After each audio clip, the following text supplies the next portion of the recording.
ايه يا ترى أهمية الفصلان كل فترة كده؟ يعني ايه الفصلان؟ يعني شوية تقوقع عن العالم الخارجي، شوية تواصل مع نفسنا، تواصل مع أفكارنا وأحاسيسنا. لأن مع الوقت يا جماعة والضغوطات وزحمة الحياة وسرعتها اللي حوالينا دي كلها، بنفقد التواصل مع ذاتنا، وده بيأثر على حكمتنا، على هدوءنا النفسي، على تركيزنا. فبتلاقينا أوقات نكبر الأمور، نبقى عصبيين زيادة، ما نقدرش نتحمل بعض زي ما كنا بنتحمل.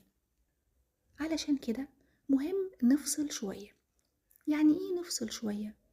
يعني نبعد عن دوشة الحياة والناس اللي حوالينا فترة ولو صغيرة، نقعد في مكان مريح مفتوح، يا ريت لو قدام بحر، لو قدام زرع، أهم حاجة مكان يشحن طاقتك وتكون قاعد فيه مرتاح، وتحاول تفصل دماغك عن التفكير في أي سلبيات حواليك.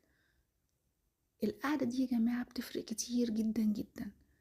بتفرق ان انت بتتواصل مع ذاتك زي ما قلت، بتخليك تشوف كل حاجة في حجمها الطبيعي، مش بتكبر حاجة او بتصغر حاجة.